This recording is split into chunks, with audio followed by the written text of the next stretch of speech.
Laid out here on the bench are the components to the Federal period card table that earlier I had brushed shellac on, and that shellac is now to the point where I can do the rub out. And the brushing job that I did was very well done, but it wasn't perfect. Even if it had been perfect, it would have been necessary to do a rub out because the brush leaves behind a kind of a thick looking finish. And you'll see more of that in just a minute. And to do the rub out, I have 4F pumice, and I've poured a small amount of it out here onto the paper. I have, in this spray bottle, I have mineral oil, and I've added a little bit of mineral spirits just to make it thinner so that in cold weather it will pump. I also use this for sharpening on my stones. I've got mineral spirits here in this jar, and a paper towel to apply the mineral spirits, and I'm going to get a good soaking coat here. I want to really flood the surface with this. That's going to be the lubricant to carry away the cuttings from the sanding. I have 400 grit wet and dry paper here. If I had done a perfect job with the brushing, I might have been able to get by with 600, but I do have a couple areas that are a little bit thicker, so I want to work over those with the 400 grit. Then here's the 600 grit paper, and here's some steel wool. This steel wool is woven into a mat. It's a super fine grade. Can't find this anymore. I have a large supply of it, but I don't see it for sale. But the Liberon superfine steel wool would work just as well. So now with that surface flooded with the mineral spirits, I also want to flood the paper. We'll sand this, and it always seems like my brushing job is thicker at the ends than it is in the center, and it also seems like my sanding job lightens up on the ends because I'm afraid that I'm going to roll over the edge. So I'm going to go around here and make a couple passes just at the ends to really cut down that surface. And this one is especially bad because this is the one that was clamped in the hand screw, and here at this end I didn't have the control with the brush that I needed, so the finish is somewhat thicker down here, so I'm going to give that a good extra sanding. In fact, I want to be able to get in better light so I can see exactly what I'm doing. I might go across the grain here just a little bit to level that last bit, because I definitely do not want to cut into the color layer, especially on this cherry, because it's been finished with a glaze, and it would be nearly impossible to correct the sand through. Yeah, that looks good. Now I can go back and forth. Although I want to stop and check my paper. I don't have any, but sometimes you'll get partially cured shellac that will make what's called corning. It'll stick into the grit on the paper, and that can scratch the surface, so you want to make sure that you don't have that. If you do find it, you can scrape it off with a softwood stick, or you can just take and flex the paper and it'll peel right off. But you want to keep a sharp eye out for that.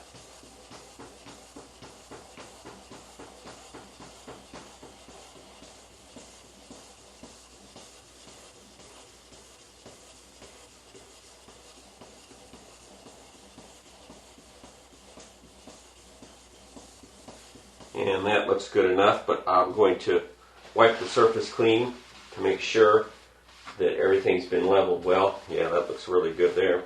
So now I can go and flood the surface again. Switch to the 600 grit paper. Now I'm going to flood it too.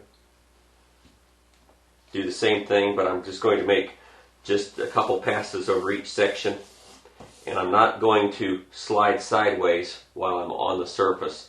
I'm going to work in a track like that, because sliding sideways on the surface creates a cross-grain scratch pattern that shows up as a little bit duller area under when you're finished. You'll see those sideways scratches. It's a dullness at the ends, so I want to avoid that.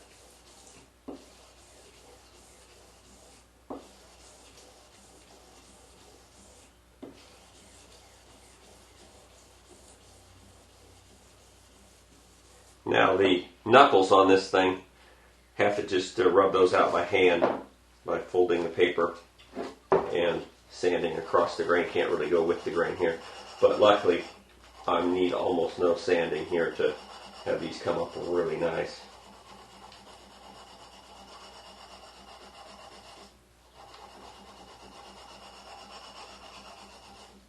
And get that angled shoulder in there too. Got to be very careful with that. It'd be quite easy to rub through somewhere. And I'm looking at it in such a way that I can kind of see through the mineral spirits and get a look at how I'm coming up on the surface there, and it's looking really good. So I can stop that. Now I want to clear that away. And now I'm going to spread some of this mineral oil over the surface. I have already taken and I've got my sandpaper in the pumice, but I've already taken and saturated this piece of steel wool with some mineral oil. I'm going to dip it lightly in the pumice like that, scrape away the excess, and just go over very lightly to spread that oil around, and then again make passes just in tracks, and it should only take one back and forth in each track to get a nice scratch pattern, and this will leave a very attractive satin sheen that looks and feels great. And that is perfect right there. That looks really good. Now I just would have to, by hand again, do the knuckles. And in a minute I'll give you a side-by-side comparison between a rubbed out and a non-rubbed out finish surface so that you can see the dramatic difference that takes place in just a very short time. Now to rub out one of the legs is very similar, but I have to be quite careful because it's very easy to break through the film on the edges. So I want to flood the surface, and I'm going to have to clean that pumice off of that sandpaper. I shouldn't have gotten that in the sandpaper like that. Flood that.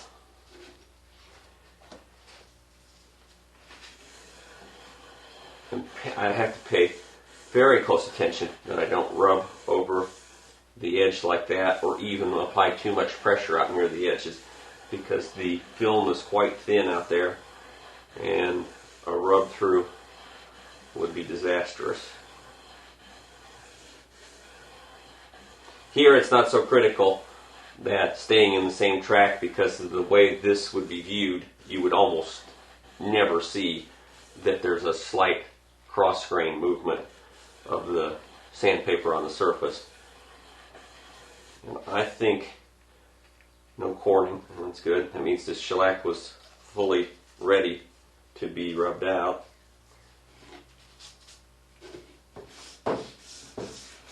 I can kind of feel through the way the paper is going over the surface whether I've got a good rub out or not.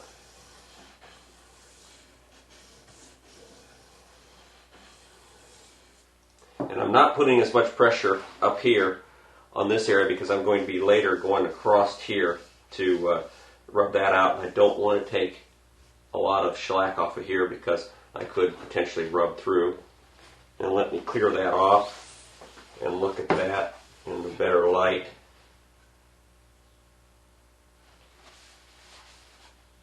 You know, that's uniform. I don't see any thick patches. Very good. And so that'd be just the same thing. Now take the mineral spirits. Well, actually, I shouldn't really do the mineral spirits at this point. I should let that, the mineral oil, I should really let that go until I have sanded this area out, but I'll go ahead and do it just on this lower leg. Same thing here again, very careful because the steel wool is softer, so it will want to roll over the edge. So I'm going to stay away from the edges as all possible just by putting more pressure on a certain side so that I'm not really in danger of rolling over that edge.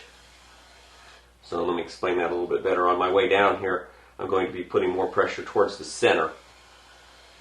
And on the way up, pick it up and put more pressure towards the center so that I'm not applying too much force out there at the edge. And clear that away. And now that looks and feels like $1 million. It just is really a nice finish on there. This shot dramatically illustrates the difference between a surface that has been rubbed out and one that has not. The surface that's not been rubbed out has a much coarser texture to it, much higher gloss, and if you could feel it here in person, it has an almost sticky feeling to it, and it's bumpy.